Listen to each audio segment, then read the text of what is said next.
తాకట్టులో ఉన్న బంగారాన్ని విడిపించి ఆ రోజు ఆన్లైన్ రేటుకే మేము కొంటాం. Sharma gold company.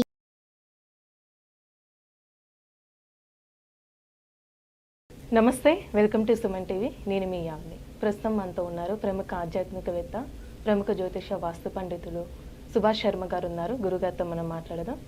నమస్కారం గురుగారు. శ్రీమాత్రి నమమ్మ. గురుగారు, ఈ నెల మన 19కి చైత్రమాసంలో వచ్చే కామద ఏకాదశి రాబోతుంది కదండి. అయితే ఆ రోజు ఎలాంటి నియమాలు పాటిస్తే మంచిది, విశిష్టత ఏంటండి ఆ రోజు అసలు ప్రత్యేకంగా?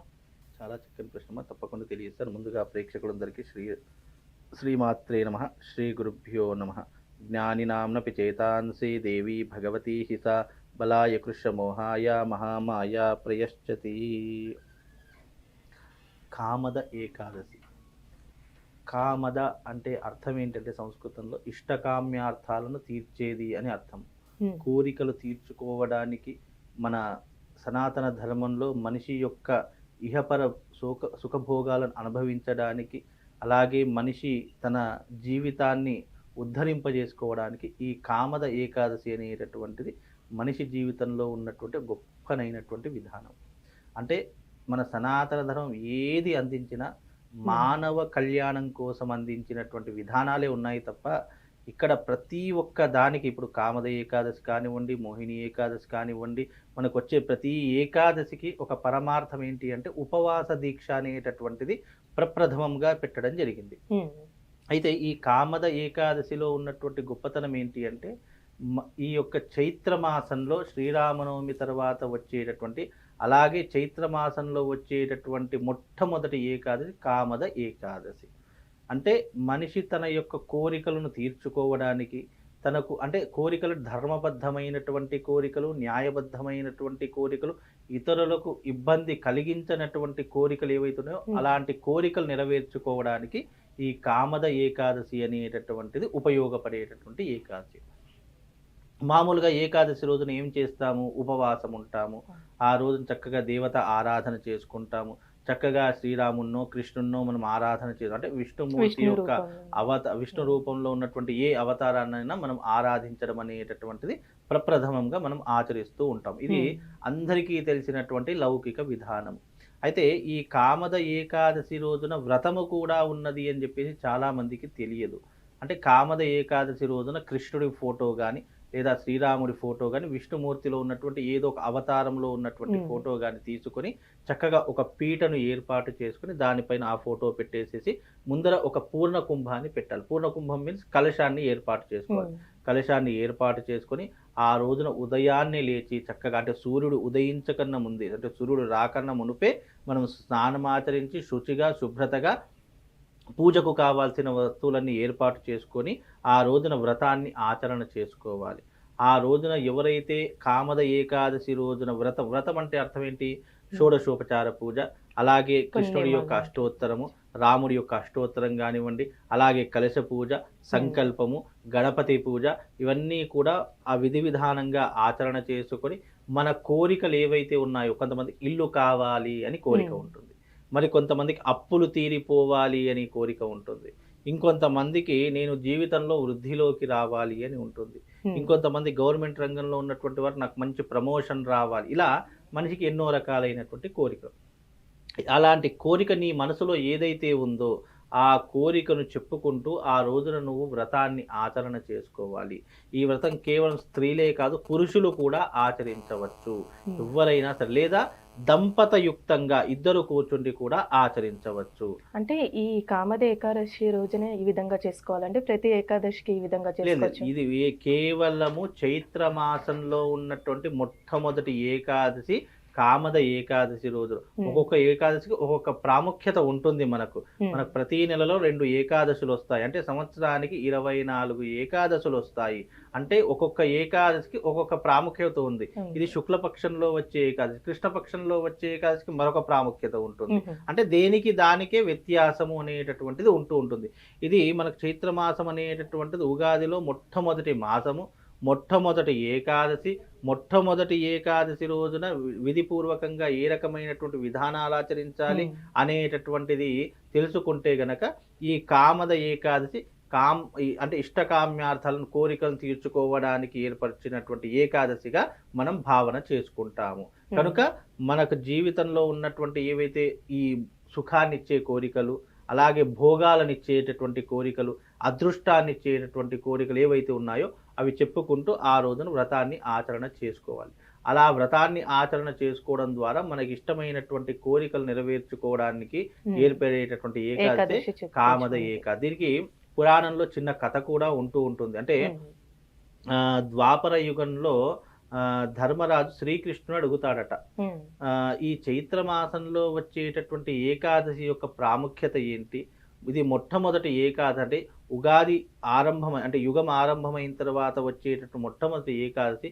ఈ ఏకాదశి వల్ల మన మానవాళికి జరిగేటటువంటి ప్రయోజనం ఏమిటి అని అడిగితే అప్పుడు శ్రీకృష్ణుడు ధర్మరాజుతో చెప్తాడట, ధర్మరాజా, ఓ యుధిష్ఠుడా, ఈ యొక్క కామద ఏకాదశి అనేటటువంటిది మనిషి యొక్క కోరికలను తీర్చుకోవడానికి, మనిషి యొక్క జన్మజన్మముల యొక్క పాపములను తొలగించుకోవడానికి ఈ కామద ఏకాదశి అనేటటువంటిది ఉపయోగపడుతుంది. కామద ఏకాదశి అనేటటువంటిది మనిషి యొక్క పాపాలనే కాదు, మనిషికి మోక్ష మార్గాన్ని అందించేటటువంటిది కూడా ఈ కామద ఏకాదశి అని చెప్పేసి శ్రీకృష్ణుడు ధర్మరాజుతో చెప్తాడట. అయితే ధర్మరాజుతో చెప్పేటప్పుడు శ్రీకృష్ణుడు ఒక విధానాన్ని చెప్తాడట, ధర్మరాజా, ఏకాదశి రోజున ఆచరించవలసినటువంటి నియమాలు ముఖ్యంగా 3 ఉన్నాయి. అవి ఏమిటి అంటే ఉపవాస దీక్ష, దైవారాధన, అలాగే స్వామివారికి పెట్టేటటువంటి నైవేద్యంలో ఉండేటటువంటి విధానాలు. మనం మామూలుగా నైవేద్యం పెట్టేస్తూ ఉంటాము, కానీ ఎప్పుడైతే ఏకాదశి రోజున పెట్టేటటువంటి నైవేద్యంలో మనం తులసీదళం వేయకుండా నైవేద్యం పెడతామో ఆ నైవేద్యం వృధా. తులసీదళం వేసి పెడితేనే అది నైవేద్యం కిందికి లెక్క వస్తుంది. మనం మర్చిపోయి తులసీదళం వేయకుండా ఏదో ఆరగింపు చేశామనుకోండి, అది నైవేద్యం కిందికి లెక్కలోకి రాదు. ప్రత్యేకంగా ఏకాదశి రోజున తప్పకుండా నైవేద్యం, భగవంతునికి సమర్పించే నైవేద్యంలో తులసీదళం అనేటటువంటిది వేస్తేనే అది ప్రసాద రూపకంగా మారుతుంది. లేదు అంటే అది భక్తి, అది ప్రసాద రూపకంగా మారిపోగా అది కేవలం ఒక పదార్థంలా మిగిలిపోతుంది అని చెప్పడం జరిగింది. అంటే మనకు ఏకాదశి వచ్చింది అంటే ఉపవాస దీక్ష అనేటటువంటిది కూడా చాలా ఇంపార్టెంట్. ఏకాదశి రోజున ఎలాంటి ఆహార పదార్థాలు ముట్టుకోకూడదు, తినకూడదు.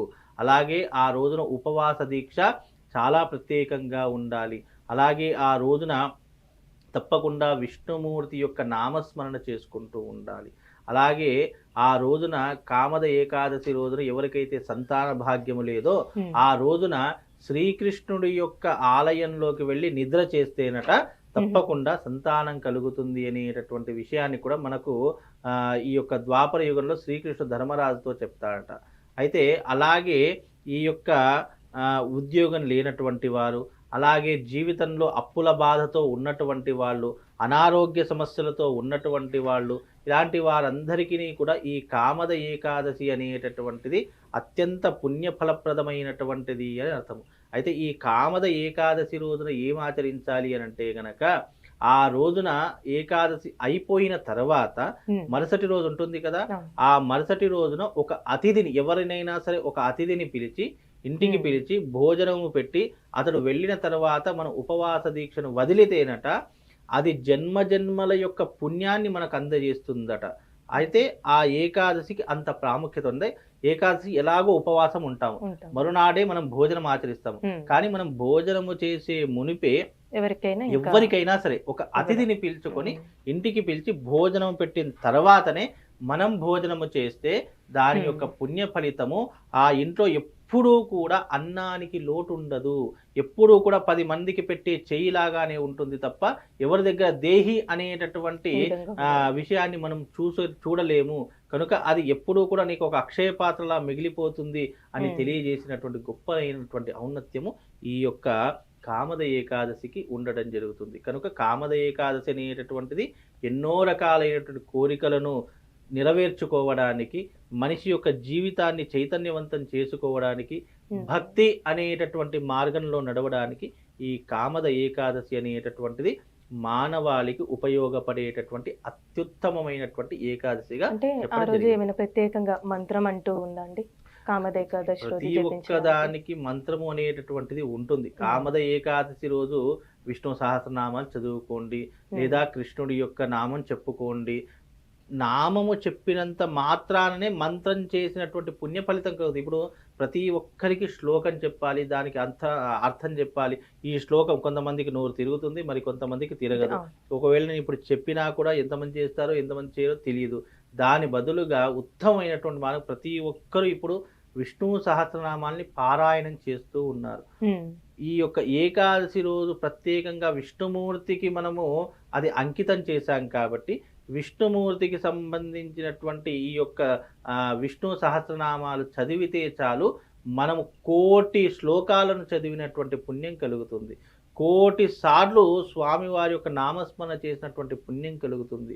1,000,000 ఆవులను దానం చేసినటువంటి పుణ్యం కలుగుతుంది. ఇలా విష్ణు సహస్రం లేదు, విష్ణు సహస్రం మొత్తం కుదరదండి, నాకు ఏదైనా మంత్రం ఉంటే చెప్పండి అంటే విష్ణు సహస్రనామాలలో వచ్చేటటువంటి మొట్టమొదటి శ్లోకాన్ని నువ్వు చదువుకుంటే చాలు.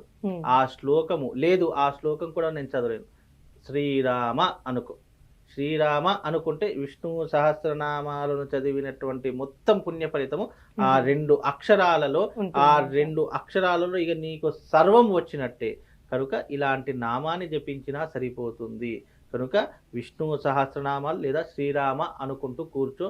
ఆ యొక్క ఏకాదశి యొక్క పుణ్య ఫలితం అంతా కూడా నీ వంశానికి తప్పకుండా దొరుకుతుందమ్మా. చాలా చక్కగా తెలియజేస్తారండి, ధన్యవాదాలు. శ్రీమాన్. సుమన్ టీవీలో మీ పర్సనల్ అండ్ బిజినెస్ ప్రమోషన్స్ కోసం కింది నెంబర్కి కాంటాక్ట్ చేయండి.